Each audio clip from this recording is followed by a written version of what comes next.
Assalamualaikum, salam sejahtera dan salam perpaduan. Saya Siti Aisyah Malisa Yohanis dalam Dunia 11 Pagi.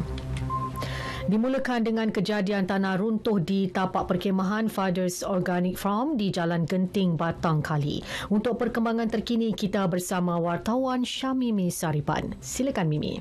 Baik, setakat jam 9.15 pagi, seramai 92 mangsa telah ditemui. Hasil siasatan mendapati 53 mangsa yang ditemui selamat, 7 cedera manakala 8 mangsa meninggal dunia. Kejadian berlaku di tapak perkhemahan berhampiran sebuah ladang organik di Fathers Organic Farm, Kotong Jaya, Genting Highland, Pahang. Menurut laporan awal pihak Jabatan Bomba dan Penyelamat Malaysia Selangor, 100 individu termasuk kanak-kanak berada di tapak tersebut semasa kejadian berlaku. Pengarah JBPM Selangor, Datuk Nur Azam Khamis berkata pihaknya telah menerima panggilan kecemasan pada jam 2.24 pagi sebelum menggerakkan anggota dan aset ke lokasi kejadian. Menurut laporan awal Komando Operasi, kejadian tanah runtuh berlaku di tepi jalan berhampiran Fathers Organic Farm dan telah mengempap tapak perkhemahan yang berada berdekatan dengan jalan. Ketinggian runtuhan dianggarkan setinggi 30 meter dengan anggaran keluasan runtuhan 1 ekar.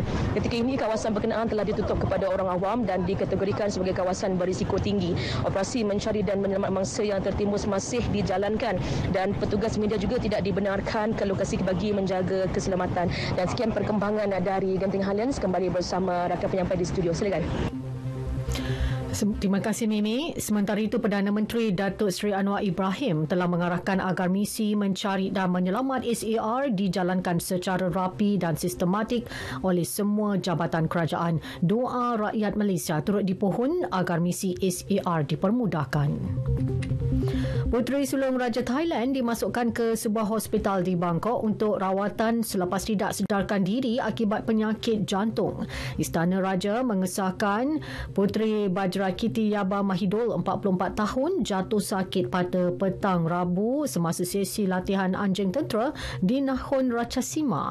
Dikenali sebagai Puteri Ba, beliau merupakan puteri sulung Raja Maha Vajiralongkorn dan anak tunggal hasil perkahwinan pertamanya. Penggubal Undang-Undang Filipina meluluskan cadangan untuk mewujudkan dana kekayaan negara bernilai $2 bilion. Namun jumlah dana permulaan itu dikurangkan susulan kebimbangan awam terhadap rasuah. Presiden Ferdinand Marcos telah menyeru supaya rang undang-undang itu diluluskan dengan segera.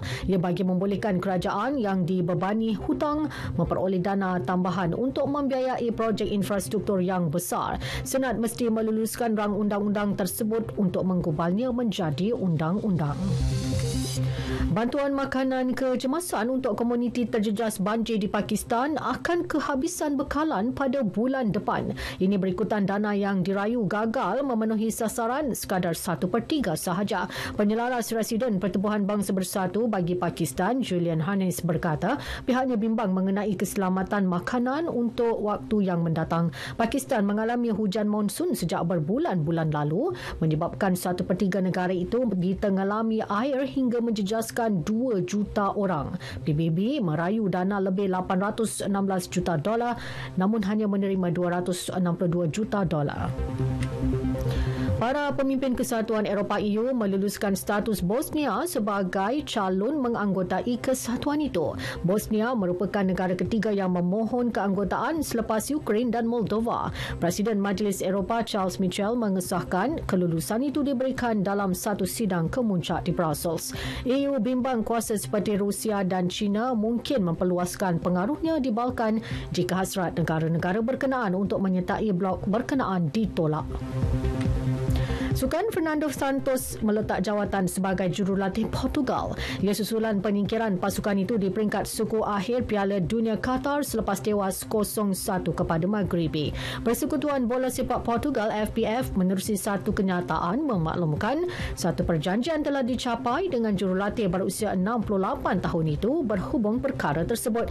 Santos membimbing Portugal sejak September 2014. FPF kini melancarkan proses untuk memilih jurulatih baharu. Laporan Akhbar Sukan rekod menyebut Jose Mourinho menjadi calon utama. Sekian berita yang disunting oleh Amy Noraliza Adnan dari Pusat Berita RTM. Assalamualaikum, salam sejahtera dan salam perpaduan.